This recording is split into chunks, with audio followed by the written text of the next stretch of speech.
Oke. Udah, Bu. Udah. Menyatakan bahwa mulai hari ini tidak akan mengadakan ibadah atau kebaktian lagi. Menyatakan bahwa mulai hari ini tidak akan mengadakan ibadah atau kebaktian lagi di rumah saya tinggal. Demikianlah surat pernyataan. Assalamualaikum warahmatullahi wabarakatuh. Berjumpa lagi dengan Jadi HMC ya, channel yang mengedukasi dan menghibur. Kembali terjadi fitnahan kepada umat muslim dan juga institusi kepolisian. Seperti biasa ya teman-teman, para polikardus ini cuman bisa membuat konten yang isinya fitnahan, playing victim, menjelek-jelekkan Islam, ya. Jadi saya nggak habis pikir gitu. Apakah nggak bisa ini polikardus ini menunjukkan kelasnya dengan ya udah yuk kita berdiskusi aja. Tentukan tema, tentukan tempat, kita diskusi aja. Daripada Anda buat konten yang isinya memfitnah sana, memfitnah sini. Apalagi playing victim. Ini kan lebay gitu. Saya kadang bingung ya, lihat channel-channel polikardus ini. Apa sebegitu tidak kreatifnya mereka? Sebegitu pengecutnya mereka untuk berdebat, untuk berdiskusi, untuk menjelaskan imannya, untuk mempertahankan imannya, sehingga yang bisa mereka lakukan hanyalah membuat konten-konten fitnahan. Ini bukan hanya fitnah Islam, tetapi institusi yang ada di negara ini juga dihina, difitnah sama mereka. Luar biasa sekali polikardus ini ya teman-teman. Dan di sini saya tampilkan supaya jadi bukti, sekaligus teman-teman ya bisa lihat ini. Nah, ini linknya ya. Jadi jangan nanti dibilang kita fitnah orang gitu. Kita nggak pernah fitnah, kita bukan polikardus, kita selalu tampilkan sesuai dengan data. Ini channel Luis Prasetyo, ini linknya. Kalian bisa lihat, judulnya, Polisi Melarang Ibadah Kristen di Rumah. Jadi dikatakan yang melarang ibadah Kristen di rumah adalah polisi. Wow, luar biasa ya. Ini tumben gitu. Biasa dia tulis umat Islam, Uclim. Biasa polikardus seperti itu kan. Mengatakan umat Islam melarang ibadah. Tapi ini tiba-tiba polisi yang melarang. Mengejutkan saya.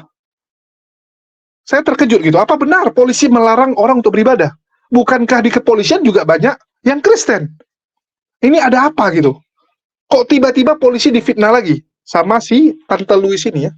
Jadi mereka nih kalau buat konten-konten isinya selalu ya fitnah sana, fitnah sini, framing sana, framing sini, terus playing victim, selalu isinya seperti itu. Nanti begitu ada yang mualaf, mewek, memfitnah yang mualaf, ujung-ujungnya selalu gitu. Bukannya mempertahankan imannya dengan cara diskusi, dengan cara menyebarkan imannya sesuai dengan aturan, ini enggak. Selalu buat konten yang aneh-aneh. Tapi nggak apa-apa lah. Kalau mereka nggak seperti ini, kita nggak bisa bikin konten reaksi. Ya lumayan juga lah. Cuman kadang-kadang pingin ya, sekali-kali kita itu duduk diskusi ya, dengan si Luis Prasetyo ini. Apalagi si Luis ini belum pernah ada sejarahnya dia diskusi. Belum pernah dia berani untuk diskusi hatuha ya.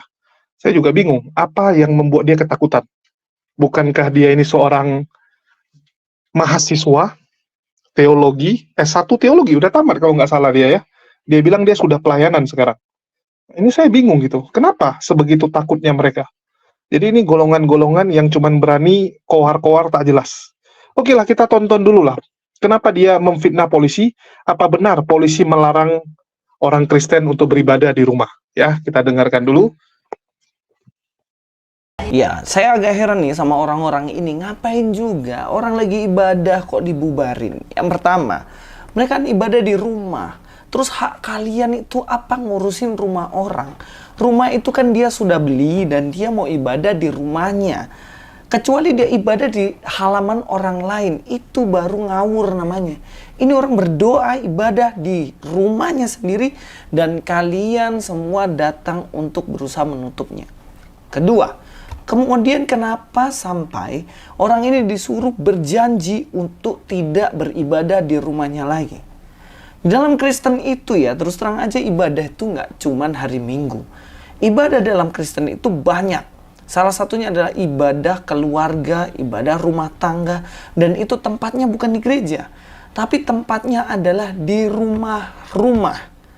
Terus kalau memang ibadah di rumah dibubarkan, kenapa kalian juga kadang-kadang ibadah di rumah kalian? Nggak cuma di masjid, tapi kenapa di rumah-rumah juga kalian bikin ibadah? Kalau mau konsisten ya, kalau punya harga diri, tutup juga itu ibadah yang dilakukan rumah-rumah. Jangan kalau ibadah di rumah sendiri, biasa aja, senang. Tapi kalau orang Kristen ibadah di rumahnya, marah-marah, ngamuk-ngamuk. Kenapa? Takut kalau Kristen itu berkembang. Gus Dur pernah mengatakan ya, Kristen itu semakin dibabat, semakin dihalangi, akan semakin merambat. Makin engkau menghalang-halangi Kristen beribadah, makin banyak orang akan beribadah. Itu yang kalian harus tahu dan camkan itu baik-baik.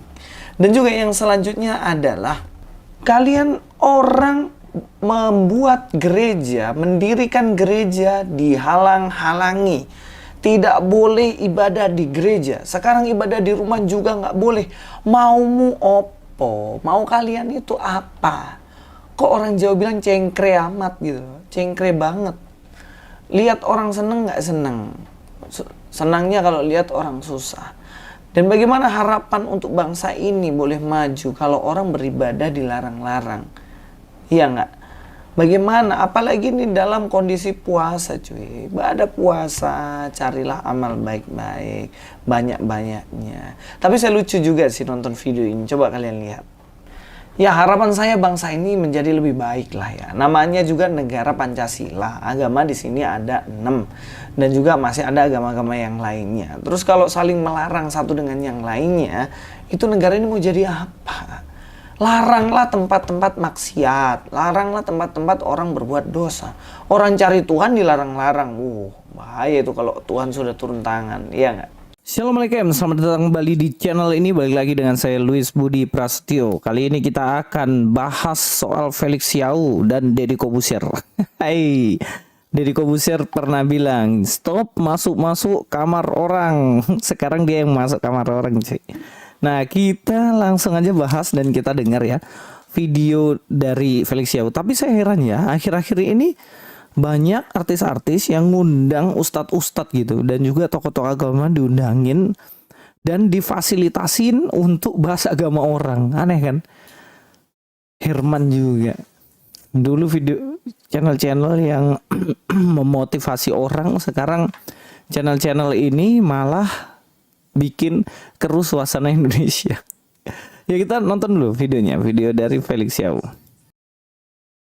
Yang komplain ibu saya. Oke. Ibu saya bilang gini, Lik, Mbok ya kamu tuh ya jangan terlalu frontal. Mami ini udah sakit jantung gara-gara Ya. kamu, nanti kalau ada apa-apa Ya, gimana? Saya bilang, Mi, saya cuma mengikuti sunnahnya Yesus Kristus. Bentar.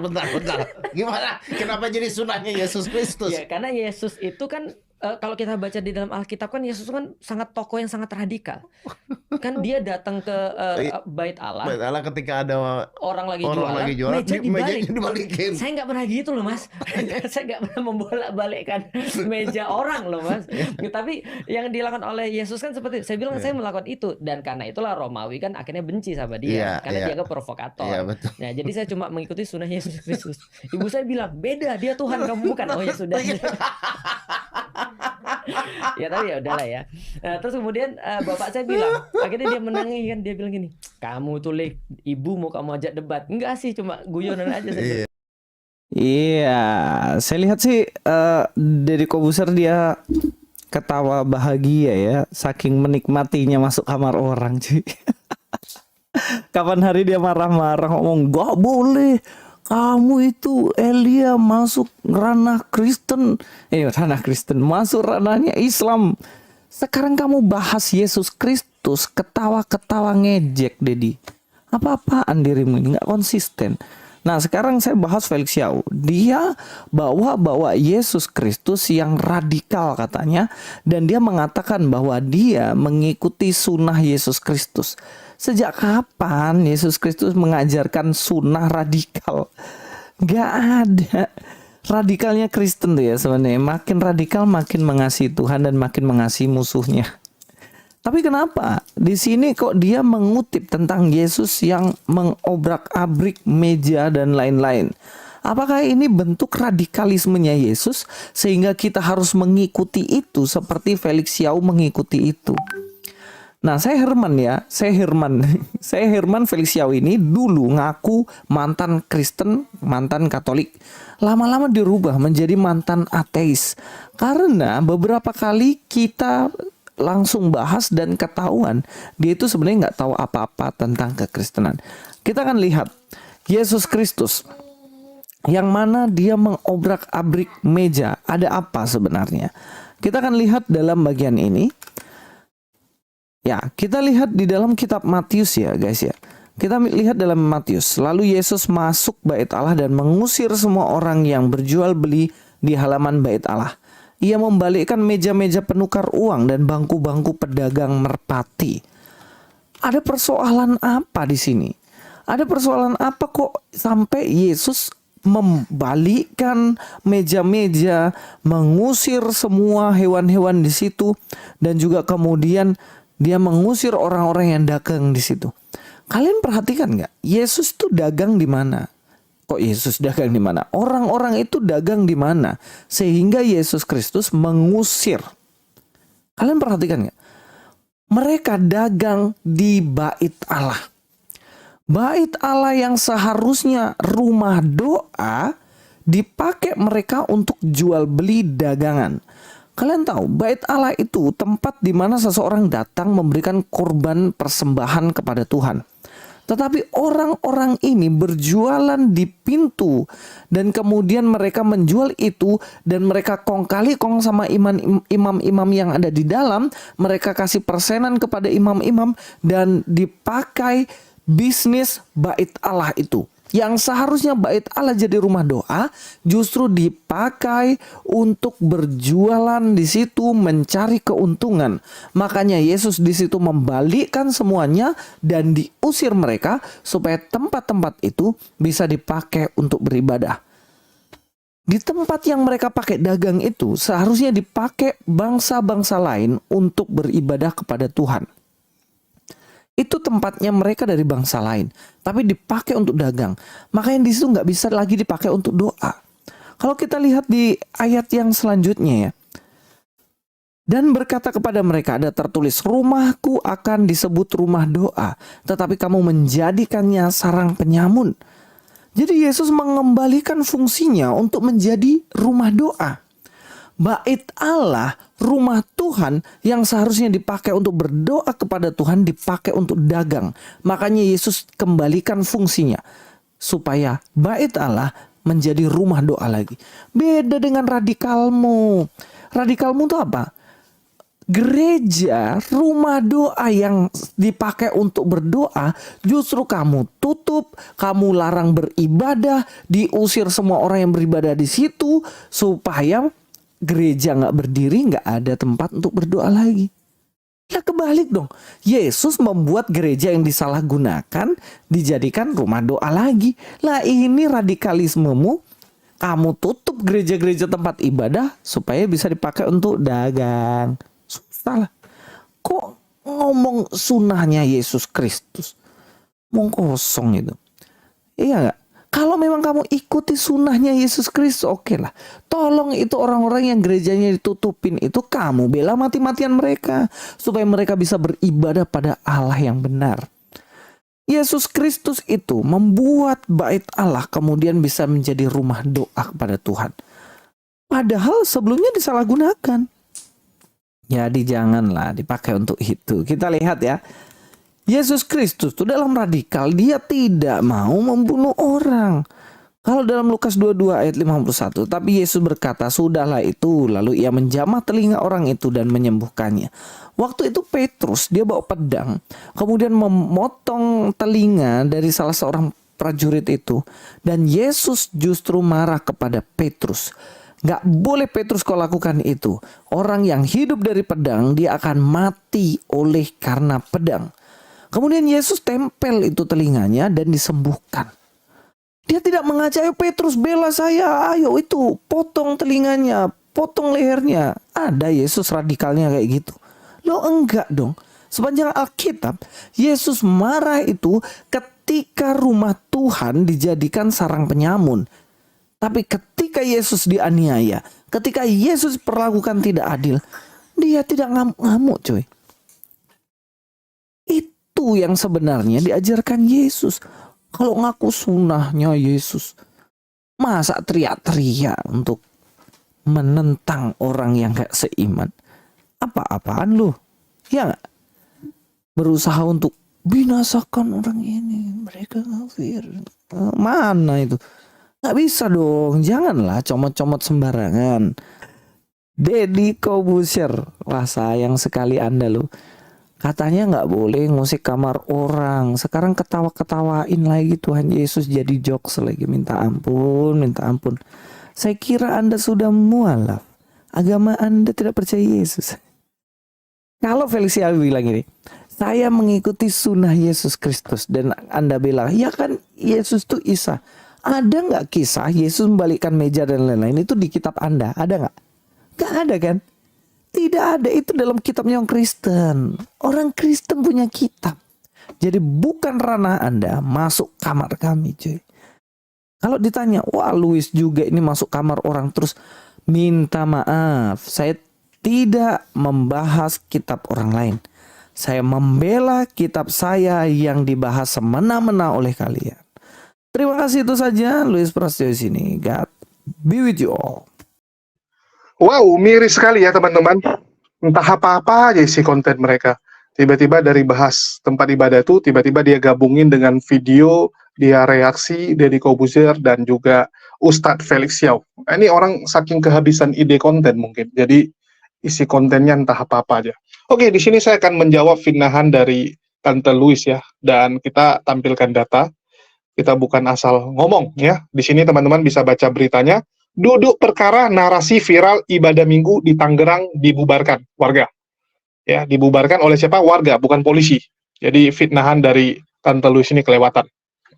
Sebuah video dinarasikan terjadi pembubaran ibadah minggu di rumah warga di Balaraja ya. Di daerah Balaraja, Kabupaten Tangerang, viral di media sosial.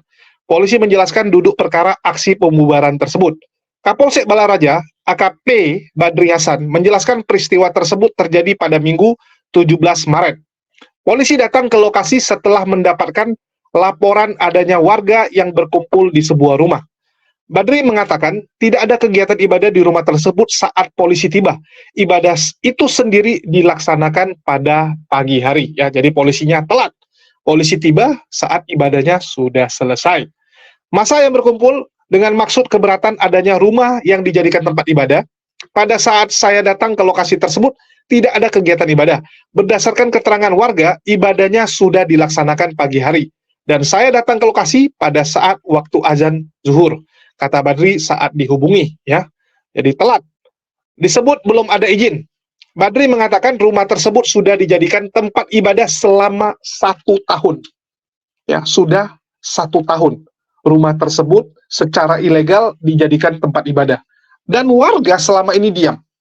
Kenapa diam? Ya udah, biarkan mereka mengurus izinnya. Kan begitu. Diberikan kompensasi 1 tahun. Tetapi setelah 1 tahun, tempat ibadah itu tetap tidak punya izin alias nggak diurus-urus sama mereka ya. Namun pada Minggu 17 Maret kemarin, warga memprotesnya lantaran disebutkan belum ada izin terkait pelaksanaan ibadah di rumah tersebut. Berdasarkan info dari pemilik rumah yang dijadikan tempat ibadah, itu sudah sering melaksanakan kumpul-kumpul. Menurut warga karena belum ada persetujuan atas izin pendirian rumah tempat ibadah, ujarnya. Pihak kepolisian mencoba memediasi kedua pihak yang berperkara. Selanjutnya, polisi akan berkoordinasi dengan stakeholder terkait untuk tindak lanjutnya. Badri menegaskan situasi di lokasi tersebut kondusif setelah pihak kepolisian datang. Setelah saya berikan pemahaman kepada warga yang berkumpul, mereka memahami dan membubarkan diri dengan tertib. Selanjutnya mungkin nanti dari pihak-pihak terkait yang dapat melakukan langkah selanjutnya. Tadi malam juga kita kumpul sama warga sekitar rumah yang dijadikan tempat ibadah. Alhamdulillah kondusif, jelasnya. Kejadian ini viral di media sosial ya. Dalam video amatir yang beredar, terlihat warga berkerumun di sebuah rumah yang dinarasikan sebagai tempat ibadah. Jadi teman-teman bisa cari tahu sendiri ya. Ini sekarang sudah zaman informasi, sudah tidak bisa lagi kita dibohongi oleh konten-konten hoax, konten-konten yang nggak jelas. Ya, dan kita tahu bagaimana fitnahan dibuat oleh Polikarpus untuk mendiskreditkan yang namanya Islam, institusi negara juga. Jadi memang selalu seperti itu. Bagaimana kepolisian selalu mereka fitnah, pemerintah mereka fitnah, dan umat muslim tentunya yang selalu jadi korban fitnahan Polikarpus. Jadi clear ya. Sudah dibiarkan selama setahun, itu fakta. Sudah setahun dibiarkan, tetapi tidak diurus izinnya. Dan itu bukan tempat doa, tapi jadi tempat ibadah. Teman-teman harus bedakan dulu, rumah ibadah sama rumah pribadi yang dijadikan tempat doa. Harus bedakan. Ya, jadi yang dikomplaini adalah tempat itu dijadikan gereja. Nah, ini yang nggak boleh. Oke, kita jawab fitnahan Tante Louis. Ya, kita jawab dulu. Dia ada beberapa poin. Yang pertama dia katakan, lagi ibadah kok dibubarkan. Ya, rumah orang kok jadi tempat ibadah? Nggak, kamu tanya seperti itu. Ini rumah pribadi atau gereja? Coba, Tante Louis, Anda jelaskan, kenapa rumah pribadi dijadikan rumah ibadah? Kenapa? Dan kenapa tidak diurus izinnya? Gitu kan? Itu bukan ibadah sendiri. Jangan Anda fitnah seakan-akan umat muslim atau polisi membubarkan orang yang lagi berdoa di rumahnya. Anda framing seakan-akan, loh kok nggak boleh berdoa di dalam rumah? Itu bukan berdoa dalam rumah. Rumahnya jadi tempat ibadah. Bedakan. Ya, dia rame-rame ke sana. Orang-orang berkumpul. Lucu Anda. Terus yang kedua, berjanji tidak beribadah lagi di rumahnya lagi. Ya. Tante Louis komplain, kenapa orang tersebut didesak untuk membuat surat pernyataan tidak akan beribadah di rumahnya lagi. Padahal udah jelas-jelas. Itu maksudnya apa? Tidak lagi menjadikan rumahnya sebagai tempat ibadah. Bukan nggak boleh berdoa. Jangan Anda fitnah umat muslim melarang orang untuk berdoa di rumah. Nggak ada. Gimana caranya kita tahu orang berdoa atau tidak di dalam rumah? Contoh nih, Tante Louis, Anda berdoa dalam rumah. Saya tahu nggak Anda lagi berdoa atau tidak? Nggak bisa. Orang aja berdoa dalam hati. Saya lagi diam nih. Ya, saya lagi diam. Bisa jadi saya lagi berdoa kan gitu. Apa aja Anda? Udah jelas-jelas maksud dari perjanjian yang dibuat tidak lagi mengulangi perbuatannya, menjadikan rumah pribadi sebagai tempat ibadah kalau tidak ada izin. Kalau sudah ada izin, lain cerita, diperbolehkan. Yang jadi masalah kenapa? Banyak sekali orang-orang ini ya, yang nggak pernah mau ngurus izin itu. Maunya enak aja gitu, maunya langgar peraturan, maunya lompat pagar aja, ditabrak semua aturan. Karena mungkin mereka berpikir, wah saya punya kuasa, saya punya power, saya punya duit. Apakah seperti itu? Lucu kalian ya. Kenapa Muslim dibilang ya, itu juga ibadah di rumah-rumah, tapi nggak di stop, tidak dihentikan, begitu ya. Ini tuduhan dari Tante Louis, mengatakan orang Islam juga menjadikan rumahnya sebagai tempat ibadah. Halo, sejak kapan umat Muslim menjadikan rumahnya sebagai masjid, terus nggak ngurus izin? Dan siapa yang mau jadikan rumahnya sebagai masjid? Coba saya tanya, kalau dia jadikan rumahnya itu sebagai masjid, maka dia harus keluar. Nggak boleh gitu kan. Nggak mungkin rumahnya jadi masjid, terus dia tinggal di situ lagi. Nggak bisa, teman-teman. Kecuali dia jadi marbot masjid, cuman buat kamar kecil. Cobalah, bedakan gitu. Masjid itu milik bersama. Kalau Anda sudah jadikan rumah Anda masjid, itu udah sumbangkan. Beda dengan kalian gitu. Udah jadikan gereja, ya masih bisa punya kalian. Itu aset kalian gitu. Aset dari pendetanya, pendiri gerejanya gitu. Bedakan. Kalau ada rumah yang jadi tempat ibadah, yang mungkin dimaksud oleh Tante Louis adalah tempat pengajian gitu kan. Oh, kalian juga jadikan rumah tempat pengajian. Loh, apa bedanya dengan orang-orang Kristen yang menjadikan rumahnya sebagai tempat komsel? Jadi orang Kristen ini ada perkumpulan kecil ya. Jadi setiap gereja itu ada perkumpulan yang lebih kecil, di mana misalnya 10 orang, 20 orang berkumpul di satu rumah. Itu setiap minggu. Mereka di situ melakukan pujian, penyembahan, ya, terus sharing-sharing. Itu juga nggak dilarang. Pernah nggak komsel dilarang? Nggak ada. Saya nggak pernah mendapati ya, ada orang Kristen melakukan kegiatan komsel yang dilarang. Nggak ada. Jadi jangan munafik, Tante Louis. Jangan Anda mempelintir. Anda menipu para penonton. Tolong bijaklah. Pisahkan ya, orang pengajian dengan menjadikan rumahnya sebagai tempat ibadah. Itu bukan tempat ibadah. Itu tempat sharing, tempat ngumpul-ngumpul. Sama seperti rumah Anda dijadikan tempat arisan. Anda undang teman Anda untuk arisan. Anda undang teman Anda untuk kumpul-kumpul makan di rumah Anda yang ngobrol-ngobrol. Beda kan? Terus dia bilang, oh Gus Dur pernah ngomong kok, orang Kristen itu makin dihambat, makin berkembang. Itu sebenarnya Gus Dur mau sampaikan bahwa umat Muslim, ya, itu makin dihambat, makin berkembang. Kita bisa lihat bagaimana dunia ini, bagaimana media-media, terutama di barat sana, itu mencoba menjelek-jelekan Islam. Islam selalu digambarkan teroris, tukang bom, ya, sadis, kejam. Tapi kita lihat sekarang, Islam berkembang. Data membuktikan Islam adalah agama paling berkembang, paling cepat pertumbuhannya. Itu fakta. Jadi apa? Makin dihambat, makin berkembang. Kebalikan dengan Kristen, mengalami penurunan. Bahkan di Indonesia itu juga lagi turun. 2022 ke 2023 persentase orang Kristen turun. Silakan dicek datanya. Jadi ini membuktikan orang udah nggak bodoh. Orang udah bisa mencari informasi. Orang udah nggak bisa dibodoh-bodohi lagi ya. Maaf Tante Louis, kalau dulu mungkin konten-konten Anda itu bisa menyesatkan orang, bisa menipu orang, tapi zaman sekarang udah nggak bisa. Orang akan cek, ya, orang akan cek. Terus yang ketiga, dibilang Tante Louis, ya, tidak boleh ibadah di gereja. Nah, ini tiba-tiba nembaknya ke gereja gitu. Jadi dia giring, dia katakan bahwa umat Muslim itu ya melarang orang Kristen beribadah di gereja. Dia bilang di rumah nggak boleh, di gereja juga nggak boleh. Ini rumah nggak boleh, sedangkan ada juga berita-berita kan gereja nggak boleh juga. Loh, itu jelas-jelas bukan gereja. Memang ada berita-berita umat Muslim melarang ya ibadah di gereja gitu. Tapi itu bukan gereja, itu kan gereja yang kalian panggil sendiri. Secara legalitas itu bukan gereja, karena nggak ada izinnya.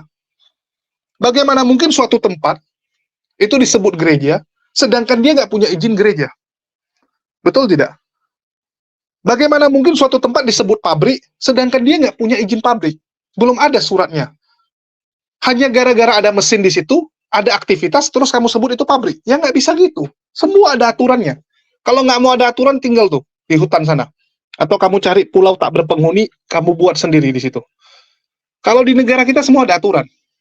Nggak bisa kamu punya rumah, terus kamu sebut, oh itu gereja. Wah, saya kan udah bikin palang nama. Saya udah taruh di depan pamflet gereja. Nggak bisa. Harus ada izinnya tetap. Ya. Terus Anda kait-kaitkan, negara ini mau jadi apa? Tempat maksiat bukannya dilarang. Malah gereja, tempat ibadah yang dilarang gitu. Halo? Nggak sadar? Yang suka buat tempat aneh-aneh, tempat maksiat itu siapa gitu? Coba disurvei. Agama apa tuh yang paling banyak membuat tempat maksiat? Coba dicek ya. Coba dicek. Saya juga nggak tahu. Nanti jangan bilang, wah kamu menyerang gitu. Enggak. Coba dicek aja. Agama apa itu mereka? Ya. Terus dia bilang, nanti jangan sampai Tuhan turun tangan gitu. Ya bagus, Tuhan turun tangan. Biar jelas gitu. Siapa yang tukang fitnah? Kita butuh kadang-kadang penghukuman dari Tuhan supaya orang-orang ini sadar. Supaya orang-orang matanya terbuka gitu. Oke? Oke, kita terus lanjut ya. Tiba-tiba videonya loncat ke tentang Felix Xiao. Yang dia bilang mengikuti sunnah Yesus. Ya maksud dari sunnah Yesus ini ya perbuatan Yesus saat membalikan meja jualan orang gitu. Terus dia komplain. Deddy Corbuzier ketawa ngejek. Ya, ketawanya itu ketawa yang benar-benar melukai hati mereka gitu. Artinya Deddy Corbuzier masuk ke kamar orang juga. Padahal selama ini Deddy Corbuzier bilang jangan masuk kamar orang. Aduh, malas lah kalau saya bahas Deddy Corbuzier lagi. Nanti terlalu panjang ya. Terus dikatakan bahwa sejak kapan Yesus mengajarkan sunnah radikal? Halo? Radikal atau tidak, itu kan tergantung sudut pandang orang kepada kamu. Contoh nih, perbuatan kamu, menurut kamu itu nggak radikal. Tapi menurut saya radikal. Contoh konten-konten yang kamu buat, memprovokasi orang. Saya anggap itu adalah radikal. Boleh nggak? Ya boleh, itu kan sudut pandang saya. Jadi radikal atau tidak itu tergantung sudut pandang kamu. Menurut kamu Yesus nggak radikal, ya itu urusan kamu. Tapi menurut sudut pandang kami, bisa jadi radikal. Menurut sudut pandang Felix Xiao, Yesus radikal. Ya sudah gitu. Ngapain Anda komplain? Toh juga udah lewat ya. Nggak bisa lagi dihukum atau tidak. Felix Xiao itu mantan Kristen atau ateis gitu. Loh, udah jelas-jelas Felix Xiao di kesaksiannya, dia Kristen. Terus dia merasa bahwa pemahamannya itu nggak masuk. Pemahaman Kristen itu nggak bisa masuk di logik dia. Sehingga dia memutuskan ateis. Setelah mutus ateis baru jadi Islam. Biasa aja itu. Banyak orang seperti itu. Dia harus mengosongkan dirinya dulu gitu. Melepas doktrin yang selama ini ditanamkan. Artinya apa? Mengosongkan diri dulu. Memang kadang harus seperti itu. Karena memang bertabrakan ya. Antara logika dan pengajaran-pengajaran yang aneh-aneh. Terus dikatakan, oh Yesus itu kan mengobrak-ngabrik karena mereka berjualan di bait Allah. Sehingga Yesus marah. Karena dipakai sebagai tempat bisnis bait Allah itu. Saya agak bingung gitu. Mereka jualan perasaan tuh di halaman ya. Kalau kita tanya kepada pendeta, kita lihat film-filmnya, itu di halamannya gitu. Karena bait Allah itu ada pembagian ya. Ada di dalamnya tuh kemah maha suci lagi gitu. Ada tempat yang maha kudus lagi. Sedangkan mereka jualan di luar. Itu wajar gitu. Bahkan kalau kita lihat gereja sekarang itu biasanya di depan gereja ada jualan juga. Bahkan di halaman gereja kadang ada jualan. Di dalam gereja juga ada yang jualan kadang. Loh, mana ada? Ada tuh. Saya mendapati beberapa gereja ada jualan CD lagu yang mereka produksi, buku-buku yang dibuat pendetanya, lah kan jualan juga itu, betul nggak? Banyak gereja-gereja yang jualan buku pendetanya, CD lagu pujian penyembahan mereka. Loh itu jualan juga dong, kenapa nggak dibongkar aja tuh? Mejanya dihancurin juga. Ya, aneh-aneh aja kalian. Jadi, siapa Yesus sehingga membolak-balikkan orang yang lagi berdagang gitu? Kecuali itu tempat dia. Kecuali dia ngeklaim ya, wah itu rumah saya, itu punya bapak saya atau apa, dan dia bisa membuktikan gitu. Ini nggak main labrak meja orang, terus buat orang jadi panik dan nggak enak ya. Jadi saya nggak akan ini ya, saya nggak akan panjang lebar bahas itu karena nanti teman-teman sebelah akan ngamuk-ngamuk. Tapi di sini saya cuma ingin mengajarkan, bukankah yang berhak untuk komplain, ya itu biasanya pemilik tempat. Pemilik tempat yang boleh komplain. Ini siapa memangnya? Sehingga berani komplain. Siapa Yesus? Kan gitu. Oh, Yesus Tuhan. Jadi semua yang ada di dunia punya dia. Loh, itu kan klaim. Itu kan klaim. Memangnya orang Yahudi terima? Kan enggak. Ya, jangan bawa klaim untuk sesuatu yang realitas. Susah. Kecuali sudah berhasil dibuktikan. Ini kan belum berhasil dibuktikan bahwa Yesus adalah Tuhan. Betul tidak? Terus Tante Louis menuduh ya, Muslim menutup tempat yang dipakai ibadah dan berdoa. Padahal Yesus menyuruh apa? Membangun gereja, dia bilang. Kapan Yesus suruh bangun gereja? Ini Tante Louis ini kadang lawak-lawak aja nggak lucu gitu. Sejak kapan Yesus mengajarkan membangun gereja? Kasih saya tahu, satu gereja yang dibangun sama Yesus. Ada nggak gereja yang didirikan oleh Yesus? Nggak ada kan? Bahkan banyak orang-orang Kristen itu mengklaim apa? Bait suci itu adalah diri kita, tubuh kita. Ya, bukan fisik gedung, tapi diri kita. Itu banyak tuh orang Kristen. Bahkan pendeta HTD juga gitu. Nggak perlu gedung, yang penting pertemuan. Yang penting diri kita gitu. Jadi itu balik ke kalian. Sedangkan yang pasti Yesus nggak pernah bangun gereja. Yesus suruh bangun apa? Tempat berdoa, tempat ibadah kan. Kalau kamu mau bilang itu, ya bagus gitu. Bangunlah itu sinagog. Bangunlah masjid. Ya, sinagog dan masjid itu jelas tempat ibadah, tempat berdoa. Bukan tempat joget-joget, apalagi tempat salto-salto, apalagi tempat untuk melihat rock mini. Enggak. Di sinagog sama masjid, kalian nggak akan bisa melihat orang pakai rock mini. Nggak bisa ya. Itu benar-benar pure tempat berdoa, ya, tempat ibadah. Nah, itu baru namanya tempat ibadah. Nggak ada yang aneh-aneh. Kalau ada tempat, ngomongnya tempat ibadah, tapi di dalam kerjanya apa? Cuci mata, lihat rock mini, ya, mengumpulkan duit, mencari cuan, mencari bisnis. Nah, itu bukan tempat ibadah. Hati-hati teman-teman ya. Hati-hati. Ini pasti nanti ada Polikarpus bilang, oh itu otakmu yang salah. Loh, saya bukan masalah otak ini, tapi fakta di lapangan. Fakta di lapangan apa gitu? Silakan tanyakan kepada pendeta HTD kalau nggak percaya. Kan gitu. Terus, Tante Louis mengatakan, ajaran Yesus, ya itu nggak seperti itu. Ajaran Yesus itu nggak radikal, damai gitu kan. Coba lihat, saat Simon Petrus mengeluarkan pedang, telinga tentara Romawi terputus. Yesus sambung balik. Yesus nggak melawan. Yesus tidak menyuruh, udah kita baku hantam. Enggak gitu kan. Aduh, saya semua malas bahas ini. Nanti Polikarpus kalau kita luruskan terlalu jauh, mereka bilang kita lompat pagar. Ya, jadi saya malas bahas ini, cuman saya mau tanya aja. Saya mau tanya nih teman-teman. Tolong kalian renungkan.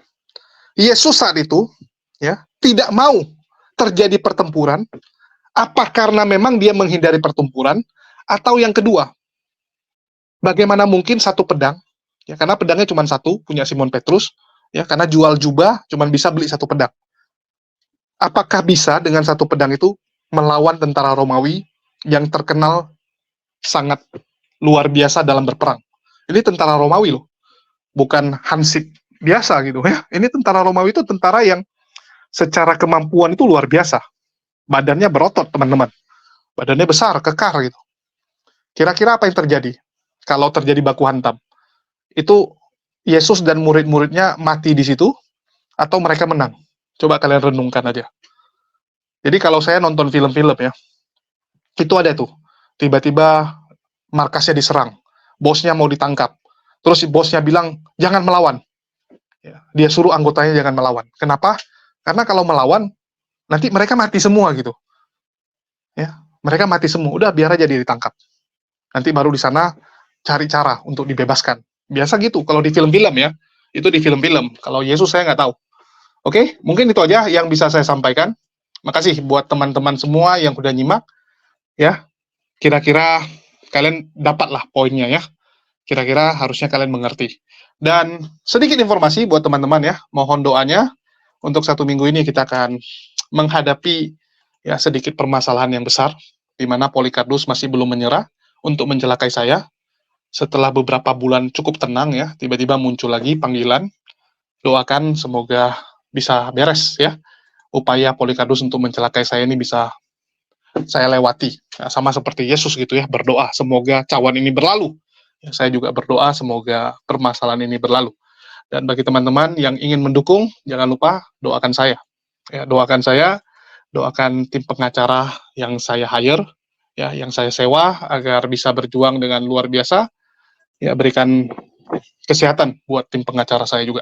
Oke, mungkin itu aja yang bisa saya sampaikan. Makasih buat teman-teman semua. Di akhir kata saya ucapkan, wassalamualaikum warahmatullahi wabarakatuh. Sampai jumpa di video-video kita berikutnya.